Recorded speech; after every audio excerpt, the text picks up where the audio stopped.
নমস্কার, the health tips Bangla চ্যানেলে আপনাদেরকে স্বাগত।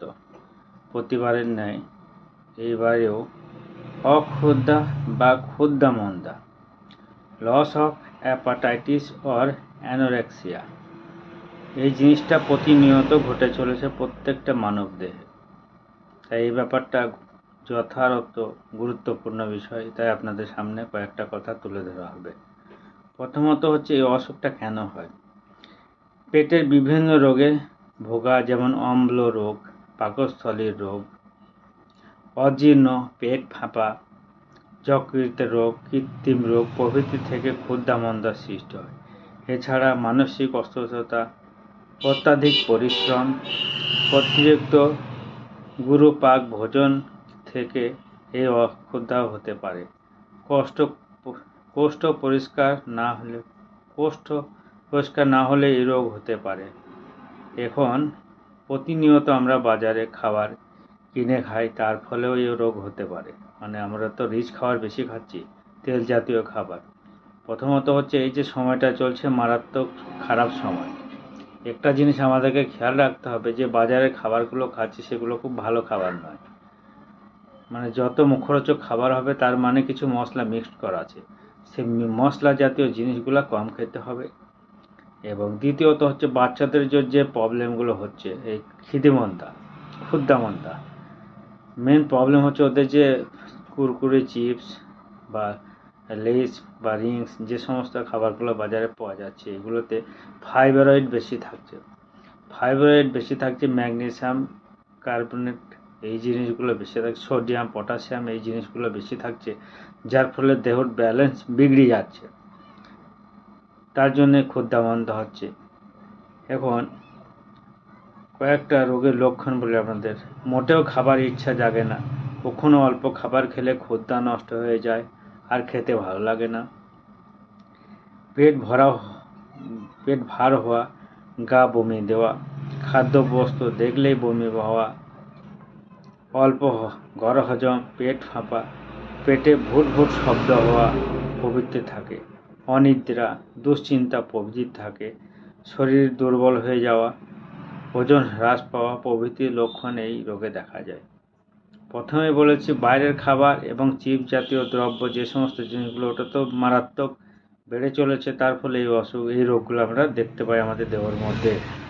এটাকে নিরাময় করার কয়েকটা উপায় আপনাদের সামনে তুলে ধরব। প্রথমত হচ্ছে লিভারের ওষুধ খেতে হবে। প্রথমত সরবলিন সিরাপ অথবা লিভ 52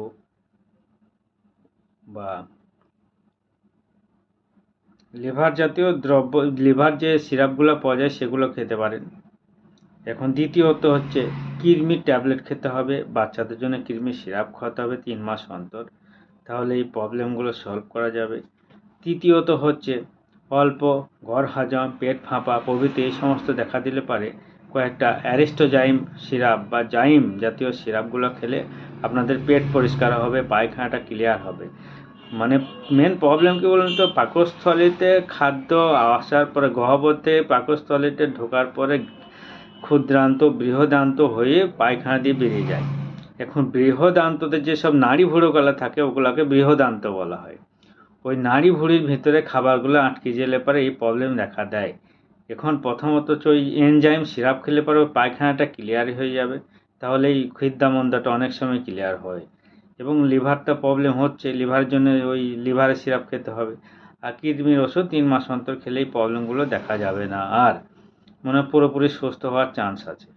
মানসিক দুশ্চিন্তা, অনিদ্রা, স্নায়ু দুর্বলতা, উত্তেজনাজনিত কারণে বা অন্যান্য কোনো অজানা কারণে ক্ষুদ্রামন্দা হলে কিছু সাইফন সিরাপ বা সাইপ্রোহেপাপ্যাপটেরাইন, ট্রাইকোসাইক্লোরাইড এই সমস্ত জাতীয় সিরাপগুলো যোগ করা থাকবে, সেইগুলো খেতে হবে। সরবিটাল এই সমস্ত জিনিসগুলো, যে সমস্ত সিরাপে অ্যাড করা থাকবে সেইগুলো খেতে পারেন আপনারা খিদ্দি পাওয়ার জন্য।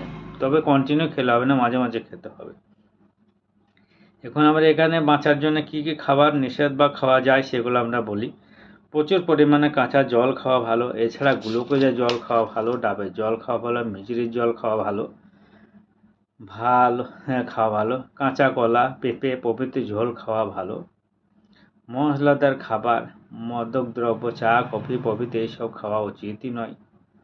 প্রত্যেক সকালে মুক্ত বাতাসের ভ্রমণ, হালকা ব্যায়াম, হালকা পরিশ্রম, নিয়মিত শীতল জল স্নান প্রভৃতি উপকারী। এর সঙ্গে সঙ্গে পেট ফাঁপে কেন? এই পেট ফাঁপার কয়েকটা কথা আপনাদের সামনে বলি।